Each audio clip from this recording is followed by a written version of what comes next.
Para muslimah hebat di era abad pertama salaf. 1. Sumayyah binti Hayat radhiyallahu anha, ibunda dari sahabat besar Ammar bin Yasir radhiyallahu anhu, merupakan muslimah pertama yang gugur syahid. 2. Rufaidah al-Islamiyah radhiyallahu anha adalah perawat pertama dalam Islam yang mendirikan tenda medis dalam peperangan Rasulullah Shallallahu alaihi wasallam. 3. Ummu Sulaim radhiyallahu anha adalah wanita pertama kalangan Ansyar yang masuk Islam. Beliau adalah ibunda dari periwayat hadits terbanyak nomor 3, yaitu Anas bin Malik radhiyallahu anhu. 4. Asma binti Abu Bakar radhiyallahu anha adalah wanita pertama yang bergelar pemilik 2 ikat pinggang. Jasanya melegenda dalam membantu Rasulullah Shallallahu alaihi wasallam dalam proses hijrah ke Madinah. 5. Ummu Aiman radhiyallahu anha adalah wanita pertama yang merawat Rasulullah Shallallahu alaihi wasallam setelah ibunda Aminah wafat. Beliau adalah istri Zaid bin Haritsah. 6. Ummu Imarah radhiyallahu anha adalah sosok wanita pertama yang berperang di barisan umat Islam membela Rasulullah Shallallahu alaihi wasallam dalam perang Uhud. 7. Asma binti Umais radhiyallahu anha, sosok yang mendampingi 3 lelaki mulia penghuni surga, yaitu Ja'far bin Abu Thalib radhiyallahu anhu, Abu Bakar radhiyallahu anhu, dan Ali bin Abu Thalib radhiyallahu anhu. 8. Atikah binti Zaid radhiyallahu anha, sosok yang menikah dengan 3 lelaki yang gugur syahid, yaitu Umar bin Khattab radhiyallahu anhu, Zubair bin Awam radhiyallahu anhu, Husain bin Ali radhiyallahu anhu.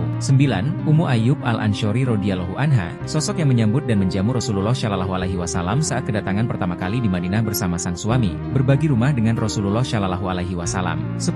Asma binti Yazid al-Ansyari radhiyallahu anha, salah satu sosok yang menjadi ahli hadits yang menjadi guru di kalangan para muslimah di masa Khulafaur Rasyidin. 11. Ummu Warakah binti Harits radhiyallahu anha, sosok wanita Ansyar yang ahli ibadah yang menghimpun ayat suci Al-Qur'an dan menuliskannya di tulang dan kulit, serta jadi rujukan Zaid bin Sabit radhiyallahu anhu saat penghimpunan ayat suci Al-Qur'an di masa Khulafaur Rasyidin pertama. Beliau meninggal syahid di rumah sendiri, sesuai dengan nubuat Rasulullah Shallallahu alaihi wasallam. 12. Fatimah binti Qais radhiyallahu anha, ibu penyayang yang telah mengenakan pakaian surga. Beliau seorang perawi hadits, istri dari Usamah bin Zaid radhiyallahu anhu. Dia adalah salah sedikit orang yang saat meninggal dikuburkan Rasulullah Shallallahu alaihi wasallam. 13. Ummu Haram bin Milham radhiyallahu anha, sosok mujahid wanita pertama yang syahid di lautan. Saat angkatan para muslim yang pertama kali menyeberangi lautan di era Khulafaur Rasyidin ketiga, hal ini juga sudah dinubuatkan Rasulullah Shallallahu alaihi wasallam sebelumnya. 14. Kabsyah binti Rafi radhiyallahu anha, sosok wanita pertama yang berbayat kepada Rasulullah Shallallahu alaihi wasallam. Beliau adalah ibunda dari sahabat agung Sa'ad bin Mu'adz yang ketika gugur syahid arsy Allah berguncang karenanya.